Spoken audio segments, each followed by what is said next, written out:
extensive from the Roman period previously.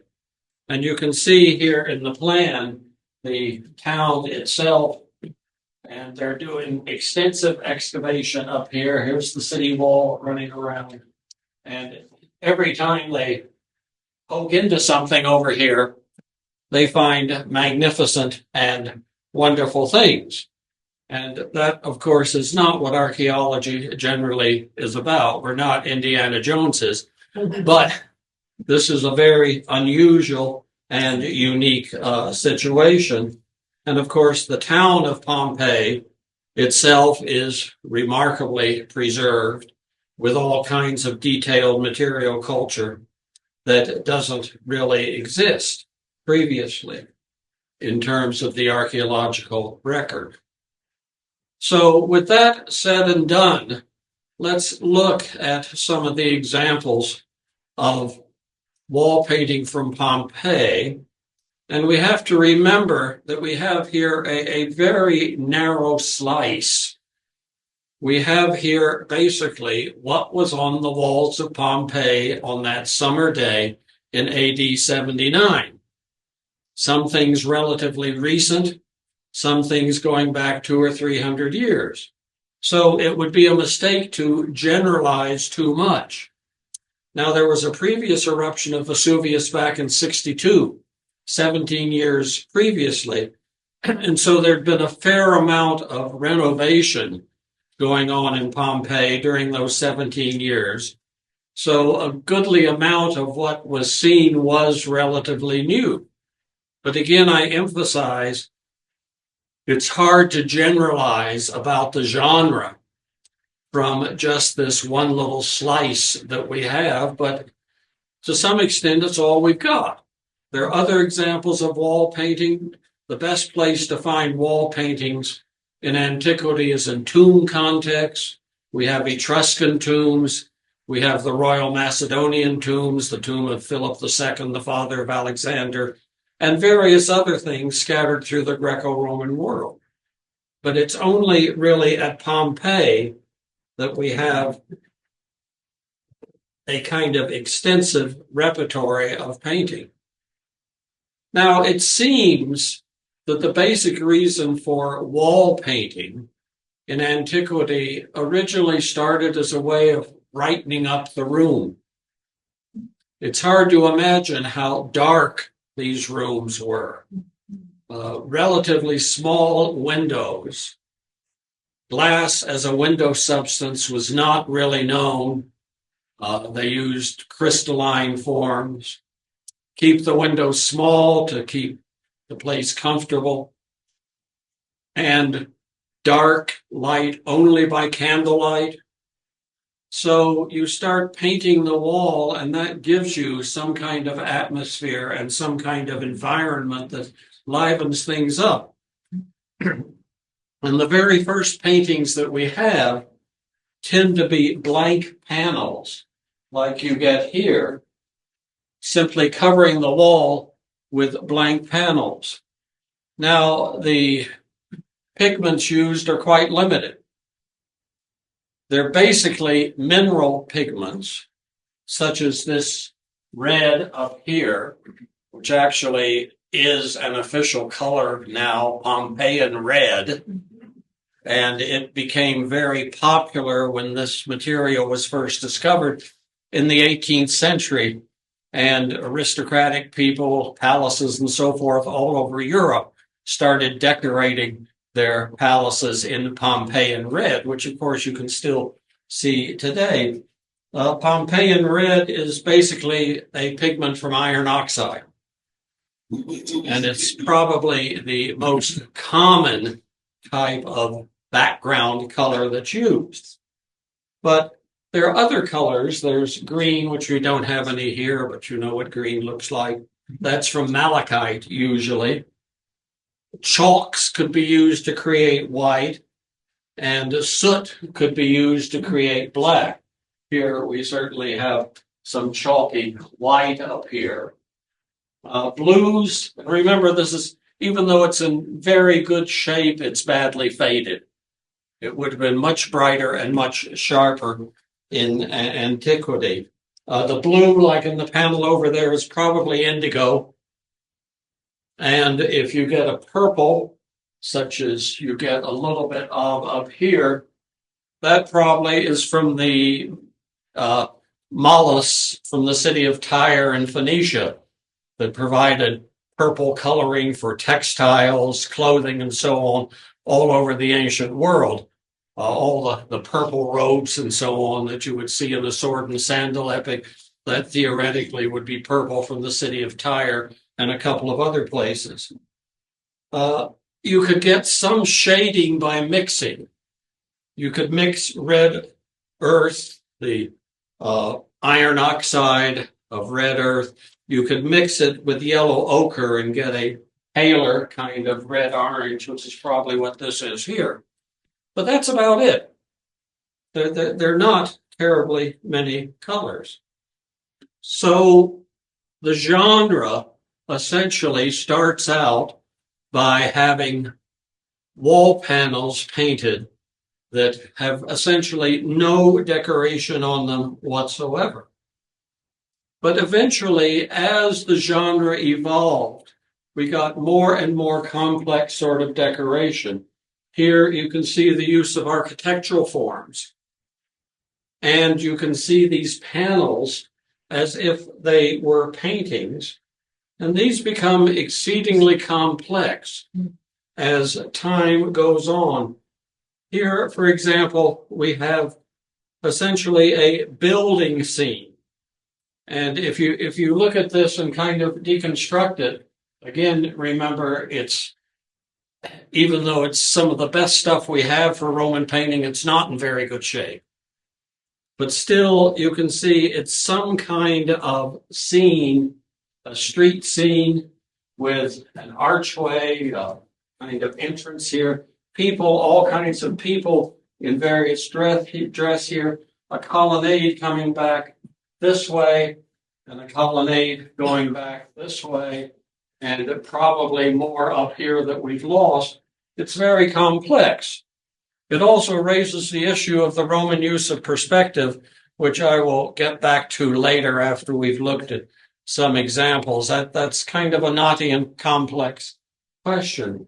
But just imagine in public buildings, in your own home, if you're wealthy enough, the walls adorned with paintings like this that created a brighter and richer atmosphere. And obviously, paintings like this could only be afforded by the wealthy. So we're looking at wealthy country estates, wealthy villas, where people could paint in this particular style. We have named artists because the paintings were often signed, or we have literary works that analyze paintings that we can occasionally match up with actually known paintings. And the interesting point is that every name that we have is Greek. So obviously, as was common in Roman cultural history generally, Greek artists were imported. There's a famous statement from the poet Horace that captive Greece took captive her fierce captor. And that is that when the Romans moved into the Greek world, after the defeat of Carthage in the 2nd century BC, they moved east.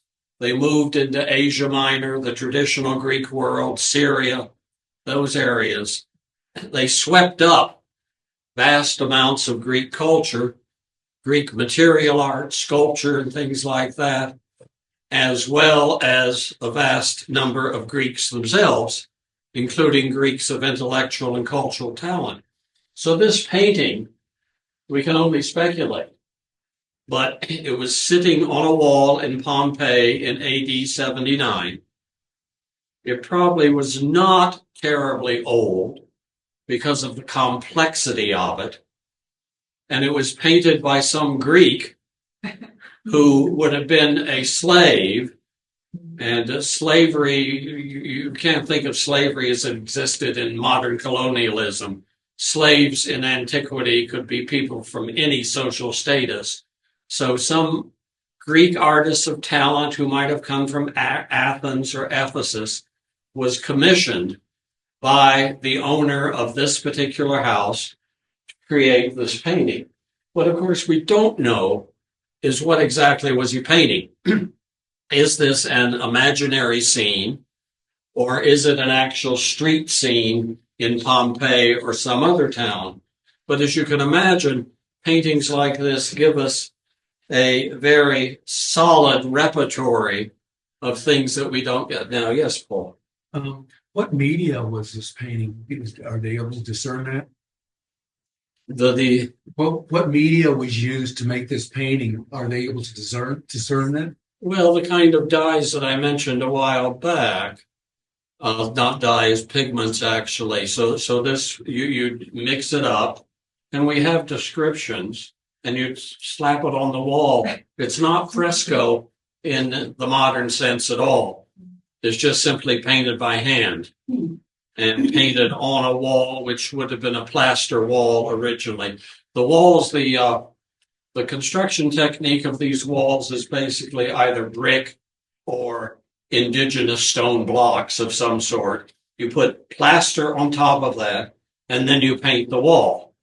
It's no more complicated than that. Well, but the binder, I guess, is what I'm asking. That I can't help you with.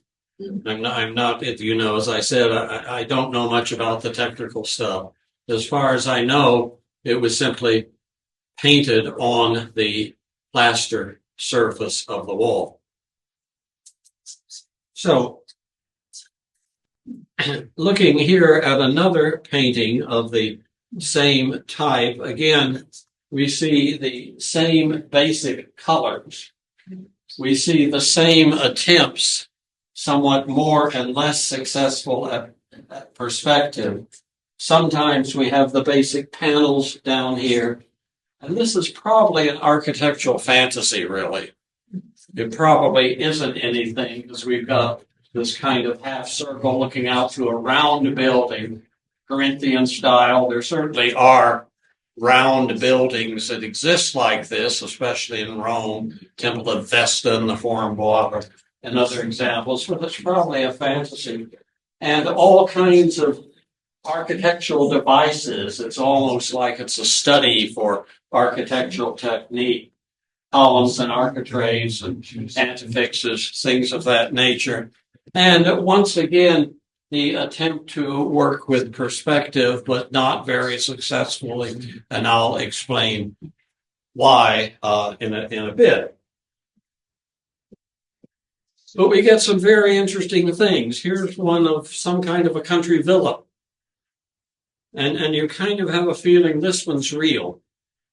That is, it's not an architectural fantasy of any particular sort. It's an actual kind of country villa, the kind of thing you can still see in rural Italy even today.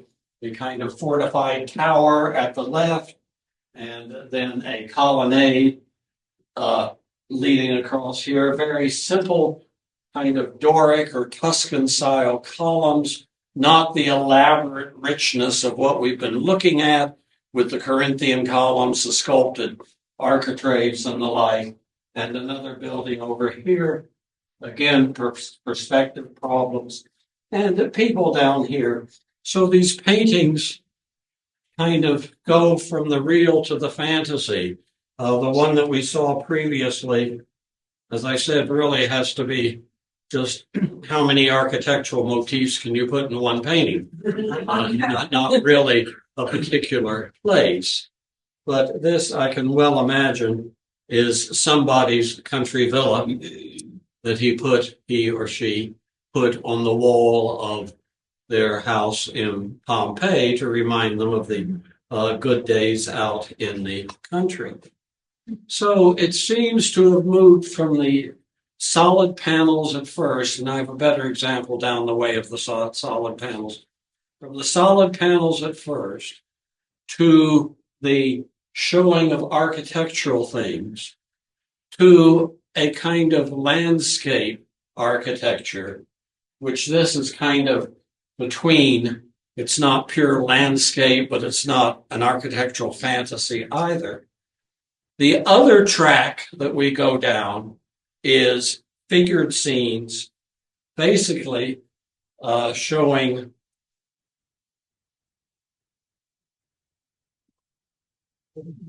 elements of Greek mythology.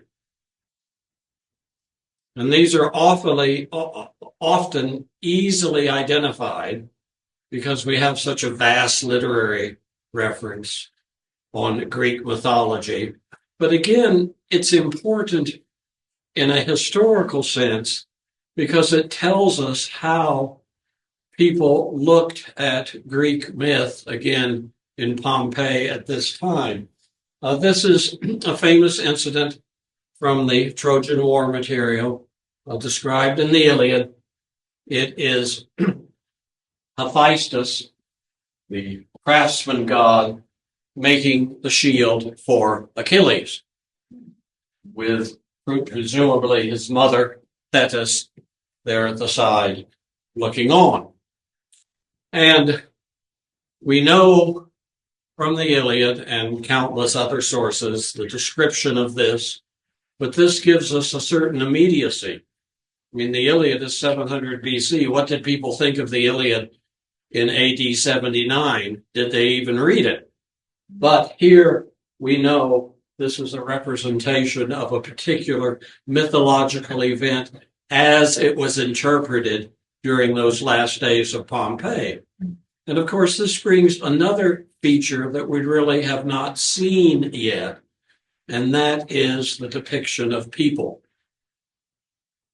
So we have three people, really four, when you have the person on the shield. This one is kind of unfortunate. But this is probably Hephaestus here with other elements of his craft down here. And as I said, Thetis, the mother of Achilles, and probably Achilles in the center. But again, human representations have a long history in Greco-Roman art.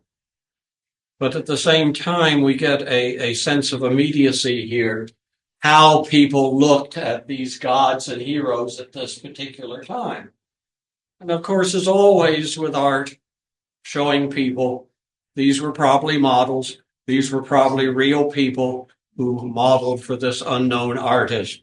So again, it tells us how people looked, how they might have dressed at this particular time. And in the background, not terribly visible, there's some drapery up there and a window looking out on a street scene. But of course, the focus is on the scene that we have right here. That was her reflection in the shear. Hmm? Yeah. That was her reflection. Yes. Yeah, Yeah. yeah, exactly. This one's not very well preserved, but somebody in a house in Pompeii had an interest in the Odyssey. And in a single house, there are a large number of paintings that illustrate events from the Odyssey. But you can see kind of what we're up against in terms of preservation here. And remember, this looks terrible because it's not well preserved, but it's very informative.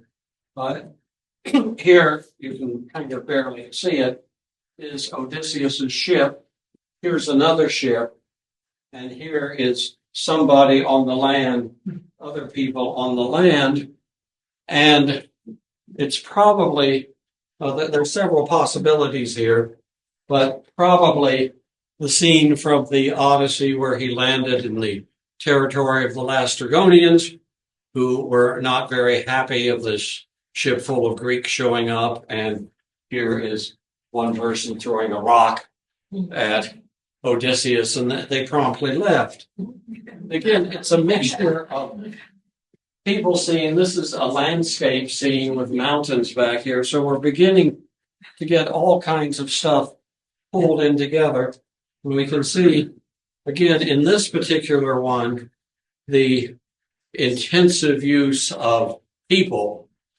This is the opening scene of the Iliad, where Agamemnon, who's the head honcho of the Greek expedition and an absolute jerk, is claiming for himself Achilles' girlfriend. And that is the whole thing that sets the Iliad in motion. The first line of the Iliad is, I sing of wrath, goddess. And the wrath is that Achilles here is very much offended that his friend Briseis is being taken away by Agamemnon.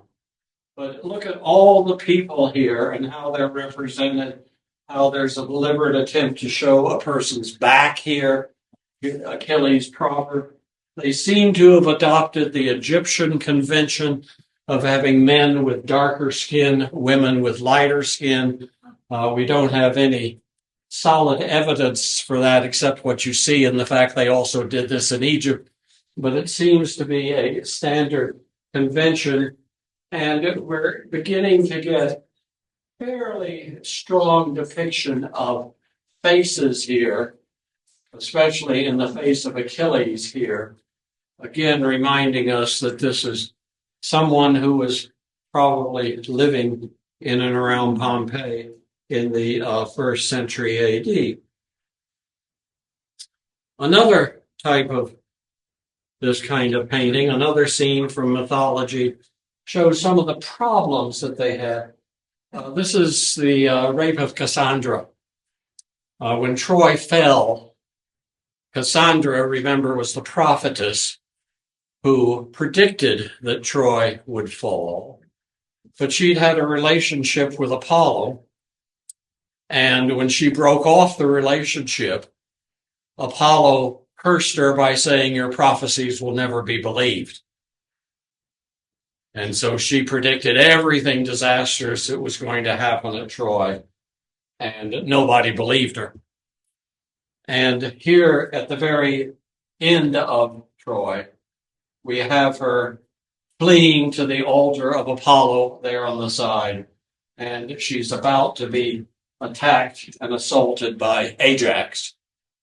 And again, it must be kind of a terrible thing to know everything horrible that's going to happen to you and not be able to do anything about it. And obviously, Cassandra, into early modern times, has become a paradigm for certain mental issues and other problems. One thing we have to remember is that not all artists are created equally. And when you look at the superb handling of Achilles here, and then compare it with the kind of so-so handling in these people, this is obviously a work by an inferior artist who also has a lot of trouble with depicting the human body here, this kind of unnecessary frontality that doesn't really conform to the basic setup of the rest of the painting. So that's a problem that, of course, we have with all archaeology and all material culture. Not everything we get is a first rate. To digress for just a moment, one of the worst things we have from antiquity is the Venus de Milo. And if you look at a picture of it, I don't have one and it's not irrelevant, but take a look. If you've got an art history handbook or something like that, take a look at her. It is horrible. But it was discovered in the early 19th century when very little ancient sculpture was known, and so became a paradigm for ancient Greek sculpture, even though it's a fourth-rate work of art. And so here, again, you've got somebody who really wasn't the best artist. The artist doesn't really want to do much back here. Again, you can compare that with this, where obviously the whole thing is taken up. We can't see it very well. This is the priest, the Trojan priest. Again, some anatomically impossible details. So things, of course, vary. Now, I mentioned previously the Odyssey, and we have these Odyssey scenes, which kind of introduce landscape painting as an important genre. We're back here in the land of the Lastrygonians, probably. It's hard to say. But look at this, and again, we kind of wish it was better preserved. But we have something going on down here, probably the Lastrygonians and Odysseus' team. But back here is all kinds of things that are just barely hinted at, and they're barely hinted at because the painting is not well preserved. But a cliff, somebody climbing up on a cliff here, various almost romantic scenes. And of course, this did influence romanticism in painting in the modern time. Some large tree here, all kinds of things that give us an insight into the extraordinary ability that the Roman painters have, but again, using a very limited palette, using really no more than half a dozen colors, if that.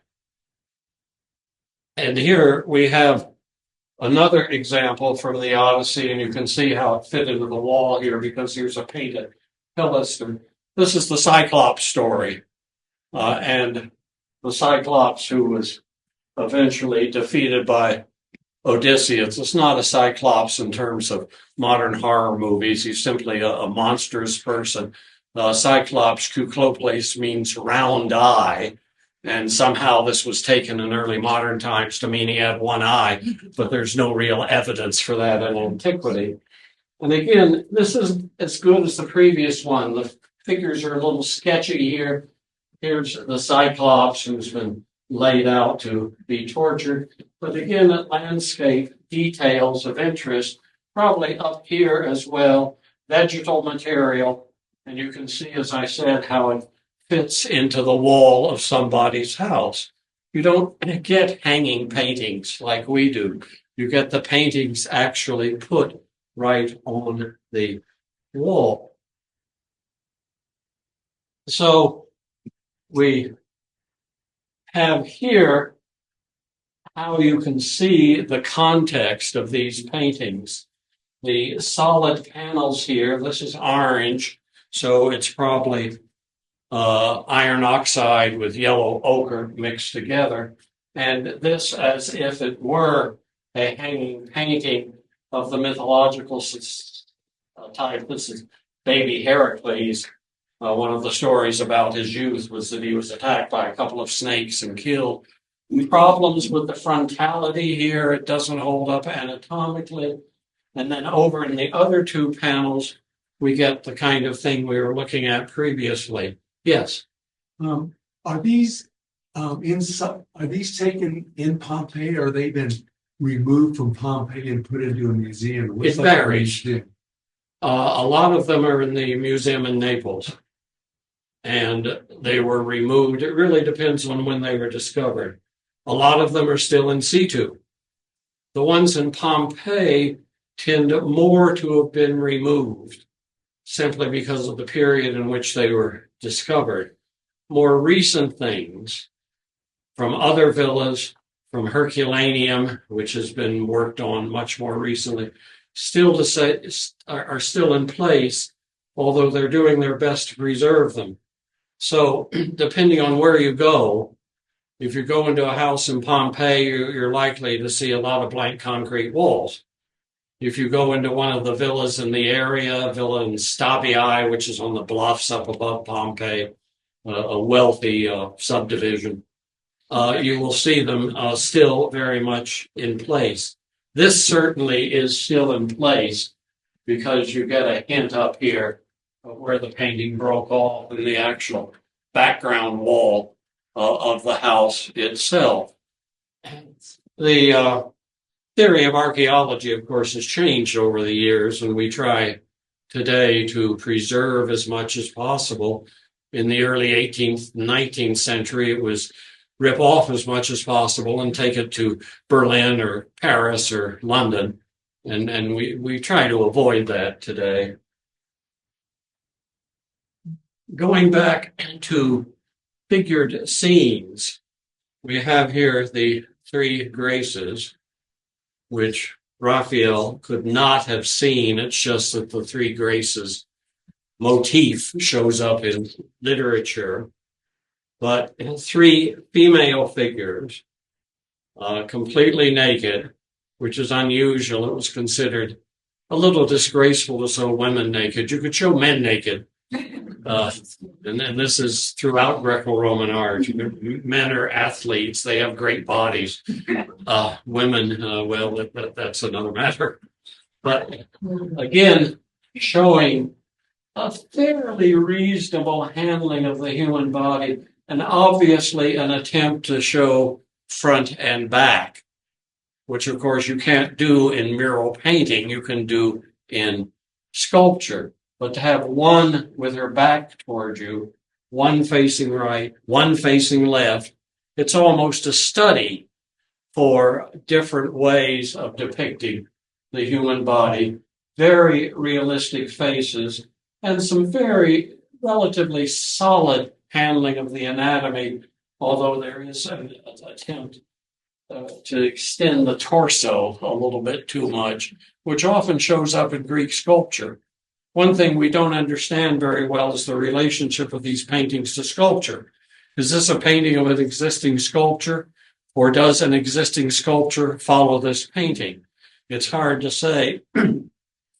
Sculpture, of course, has different rules, but there even so is the tendency in Greek sculpture to extend the central part of the body. I really don't know why. So now we're going to go to a particular repertory of paintings, and I have to jump around a bit, I'm sorry to say. But excuse me for doing this, and this thing reacts slowly. We can come all the way down here, up there.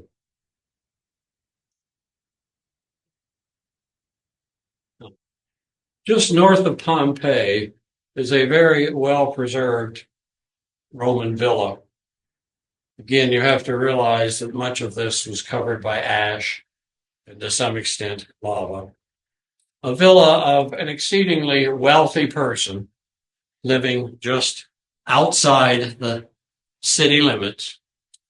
And it was discovered in modern times, relatively early,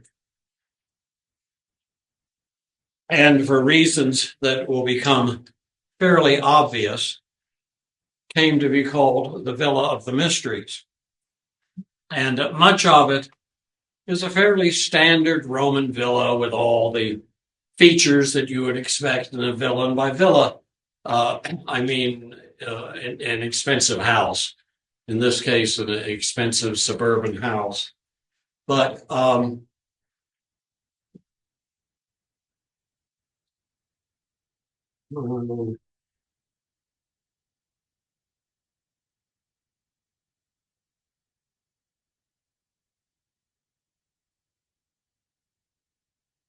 in an almost hidden back room was a superb collection of wall paintings, probably the best preserved that we have in this context, and showing a whole sequence of events, which seems obviously some kind of mystery that is occult, which is open only to the select few, and does some things that probably are at the extremities of legality, as we can see here with this woman being flagellated. And in terms of artistic quality, probably the highest paintings that we have surviving today. I honestly don't know whether it's still accessible or not. I've not been here for many, many years, and with archaeological sites all over the world, including here in the Southwest, things are becoming less accessible because of mass tourism. But the centerpiece of the Villa of the Mysteries is the scene of a woman being flagellated. And we can only assume from what we see. We have no textual information to go with this. But obviously, it is some kind of initiation scene. with the exception of a couple of servants. Everybody in this set of paintings is a woman. So it's essentially an all-female cult where people gathered. And remember, this is stuck way in the back of the villa where probably nobody who visited would go unless invited, showing the initiation of people into this mystery cult that we know nothing about except what you can see here. But here is the initiate, so we think, being flagellated while musicians of some sort are here. This tendency, again, kind of almost like Giotto, to show backs, obviously something that interested the artist.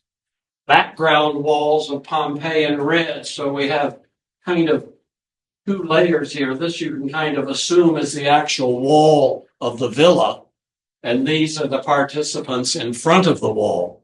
But of course, it's all on the wall. So this shows Pompeian painting at its best.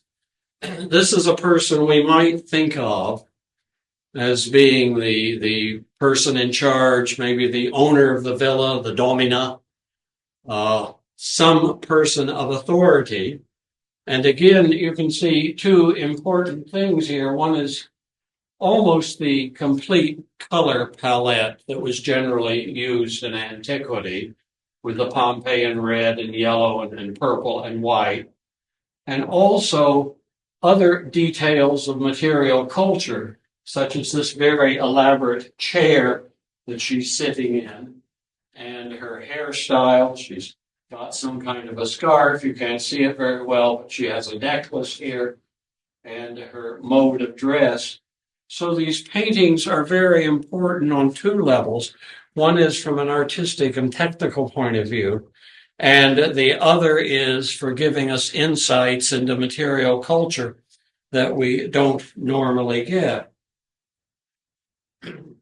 Here is another member, either she is a lady of importance overseeing this, or maybe she's the next initiate. Maybe she's the one who's going to be brought into it.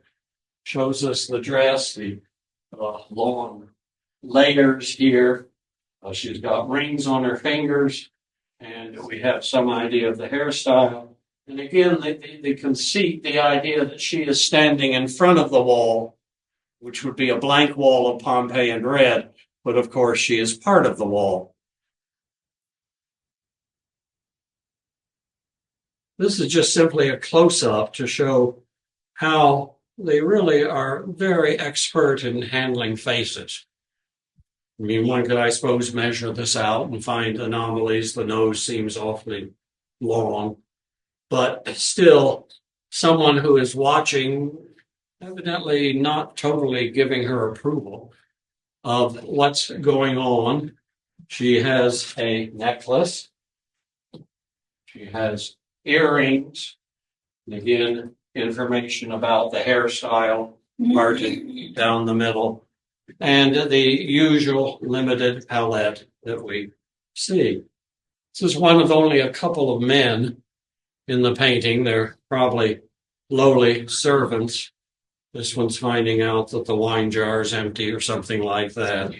The couple of men who are shown are very much in the background, and maybe they were necessary for carrying out the ritual, but they're obviously not what the artist is interested in, and they obviously are men of low status. They're very plainly dressed, and presumably they're just household servants who are necessary to make things work.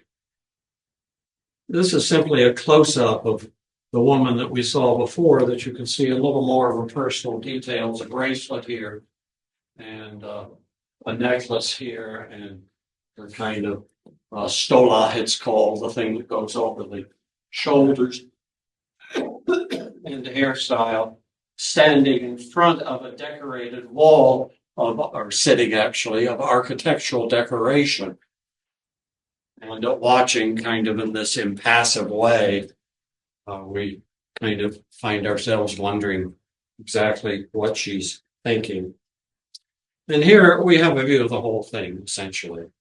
You can see much of what we've been saying. Here's the flagellated woman over here.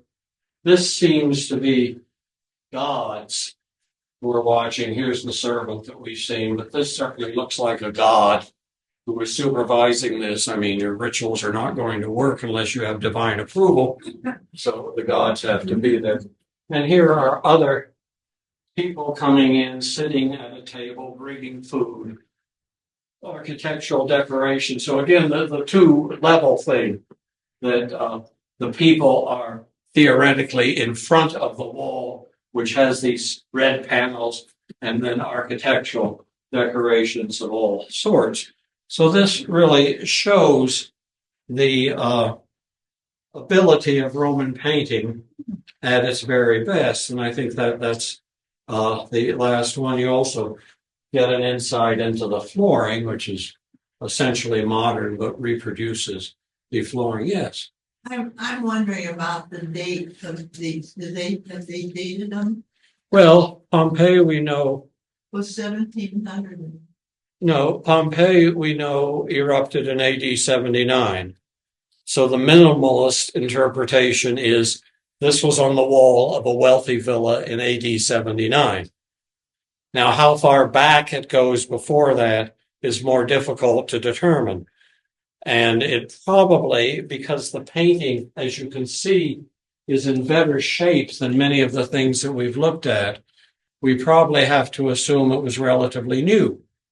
It may have gone on the wall after the earthquake destruction of 62, 17 years previously.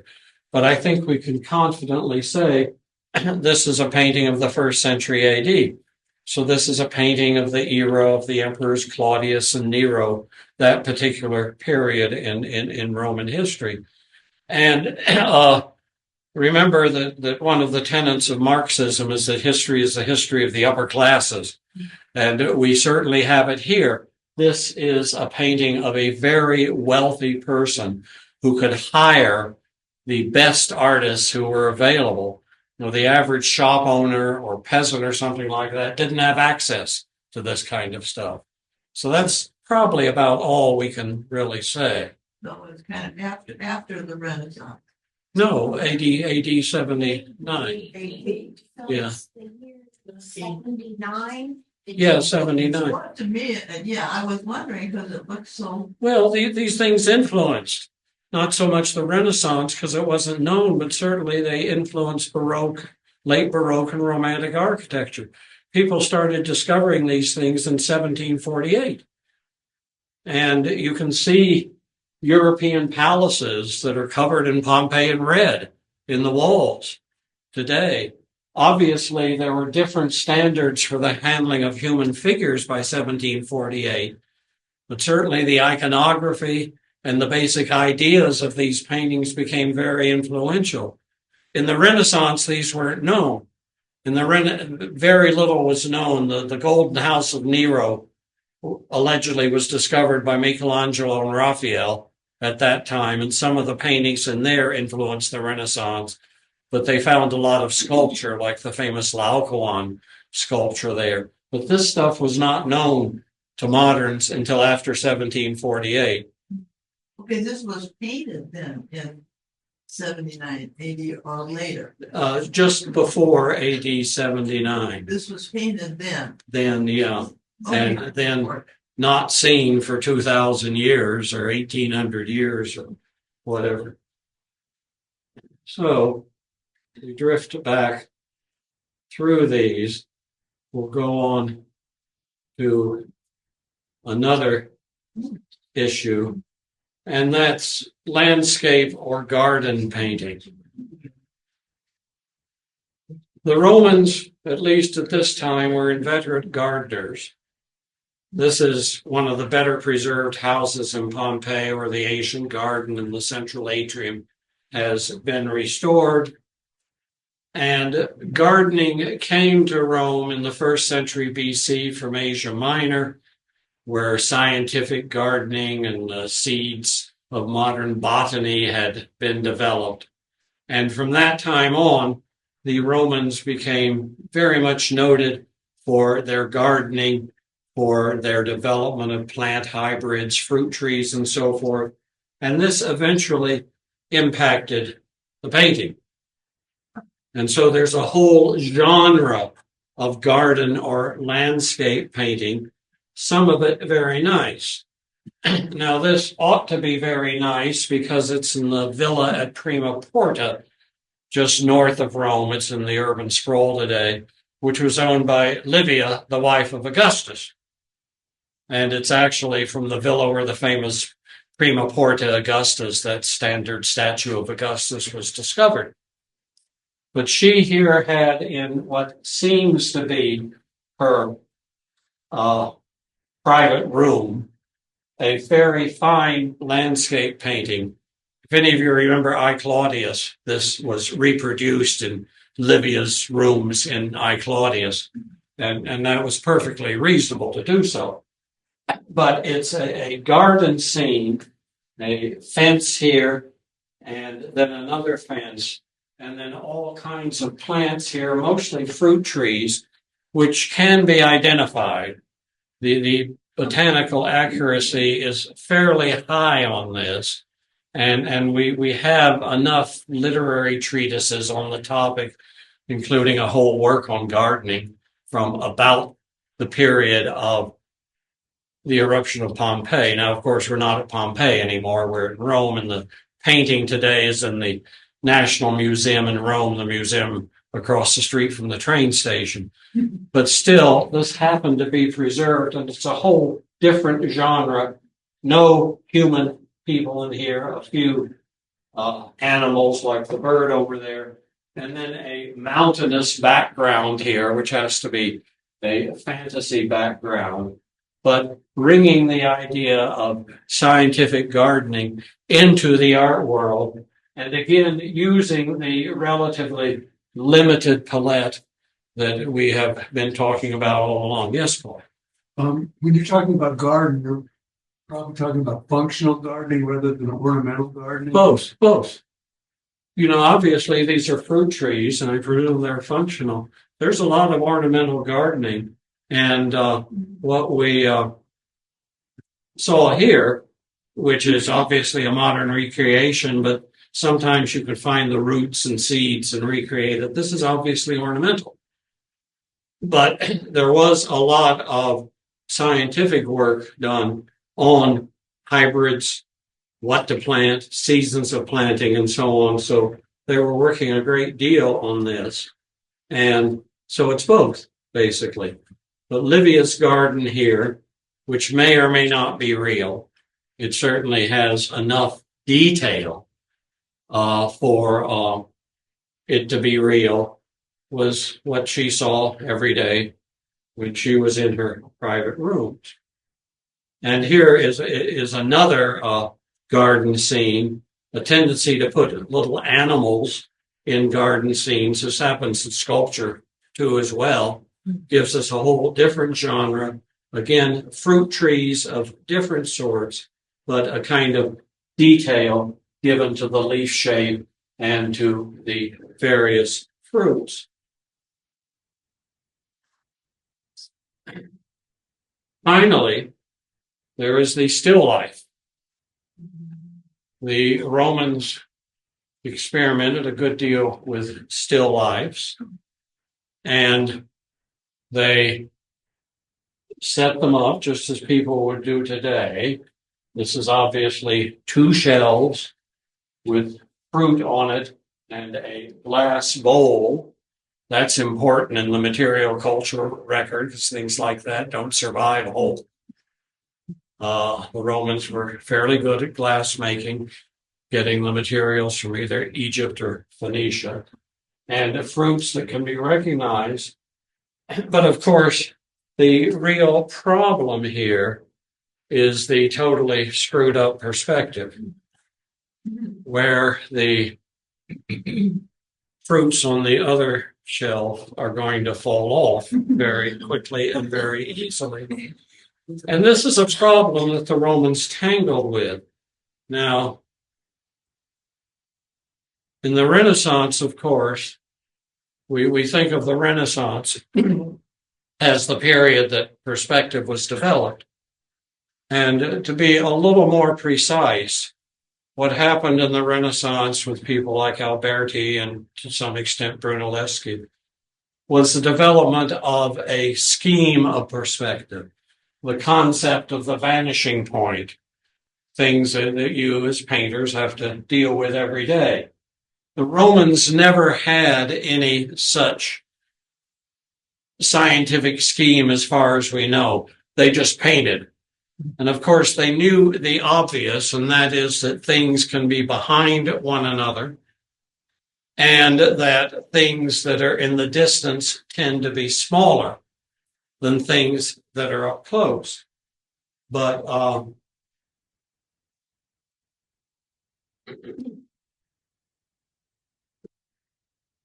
as we can see with this, sometimes they just were simply incapable of getting it. And again, remember, some paintings are better than others. But the depiction of the shelf here, the artist just was unable to create it. He creates a shelf down here, which works relatively rare, and then cannot work this second shelf into a coherent whole as we would seen it. Now, you always have to worry about intent. Maybe this was just fine, but to modern eyes, it looks exceedingly strange. And if we go back, zip our way back to some of the landscape and architectural scenes that we saw previously, not the Villa of the Mysteries, which handles perspective concepts relatively well.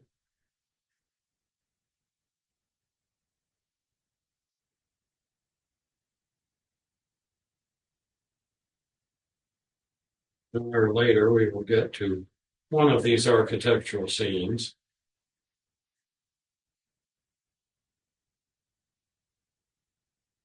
This will be a good review for the test. Yes, you can see in this one, and there are better ones. You can see they've made an attempt here in this architectural element. They know what's going on here.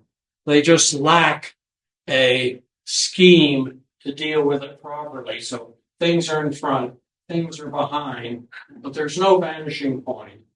There's no sense this is not truly parallel to this over here or reaching any kind of a vanishing point.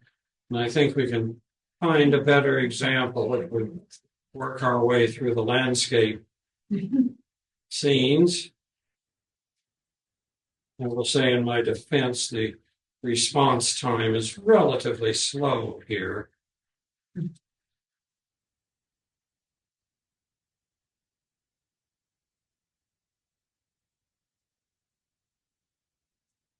We certainly can use this one, but well, let's try this one. You see, there is a sense of depth. Nobody can deny that.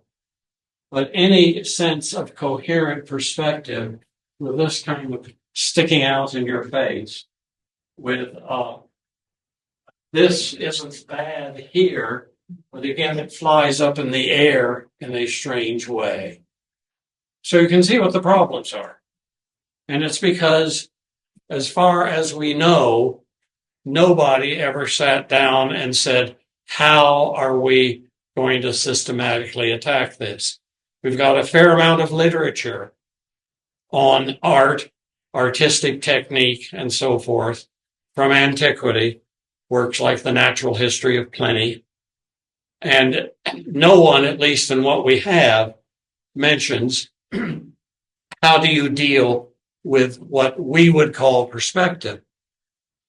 So either they just simply didn't care, or we've lost the treatise and it didn't work. But again, you can see these walls are kind of not working terribly well, but at the same time, the artist knows that these kind of relate to each other. But if you start measuring it out, it doesn't work. And we're not dealing, of course, with the kind of perspective precision that the people in the Renaissance wanted to do anyway. We're dealing with an understanding that when you look at something, things are going to fade off in the distance. But there's no interest or understanding of exactly how this is going to work. Look at the difference between this wall and this wall. So I think that about covers everything I have to say, and I'll be happy to consider questions. Yeah. You mentioned that they painted on plaster walls. I'm just curious if they did that when the plaster was wet or dry. Probably when the plaster was dry. I think everything that we know tells us that the Renaissance mural technique is just that. And we do know of some cases of using wet plaster to keep the walls from drying as you continue to build them. There's a story about the Pantheon in Rome that they mixed the plaster with olive oil so that it wouldn't dry out before they could get the whole thing poured. Who knows whether that's true or not. But I think this is really a totally separate thing. You build your house, your wall, or whatever, and then sooner or later you hire an architect or an artist to paint on the wall. Thank you. Yes, Paul? How much of Pompeii has been uncovered? I mean, is there still parts of it that are? Oh, yes, every day. They just Pompeii. discovered something. Yeah, they have just discovered something, and of course they can bring in new techniques. There's a thing that's But is the whole town, or is part of the town still under? Yeah. ash? yeah. If you walk through the town today, you just come to a wall, which goes up, which is the end of the excavated area.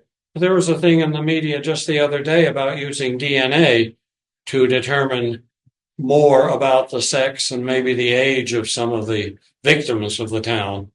And because this was discovered so early, I mean, the word archaeology didn't even exist in 1748. It's a 19th century word.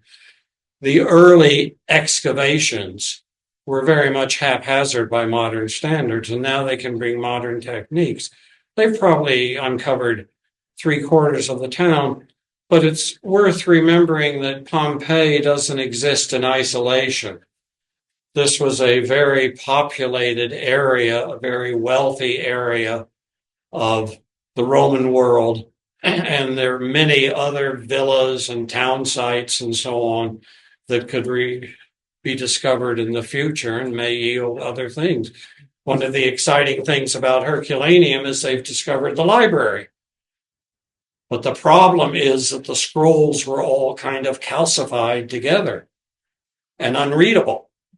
But now with remote sensing, they're beginning to be able, without unrolling them, because they'll fall apart if you unroll them, they're beginning to be able to work their way through these, and we're finding pieces of Greek and Roman literature that were previously unknown or which we knew existed, but we didn't have the text. Yeah. This is in another part of the world, but a person from an oil painting manufacturing company told me that I don't know the name of it, but the cliff Buddha that was blown up in the town. Yes. Yes, that now they've discovered these caves behind it, and there were oil paintings done back in there. So that, have you heard about this? That they No, I've heard about it. I'm no expert on well, anyway, art in that part of the world. yeah, oil painter Yeah. company, whatever. They've decided that now they think oil painting was done much earlier than they thought, because these caves are much older. Yeah. These paintings are much older. I don't know when they originally thought oil painting started. Well, one thing about archaeology is it's changing all the time. Sometime I'm asked, what hasn't everything been discovered? Right. No. Things are being discovered all the time. And I can even see the difference in my own professional career, which started in the 1970s, of new techniques like remote sensing, like DNA and so on, which are being applied even to existing material. So it's an ongoing world that we live in.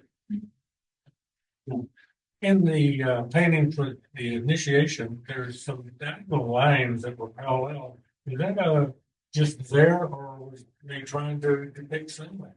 Well, part of that could be degradation. Degradation. As things shifted. And obviously there is a lot to this painting we don't really know because we just have the painting. We know about certain secretive cults, but we don't know what this was. Was it just the woman of the household had her own thing going, or does it connect with other cults that are elsewhere? We really don't know.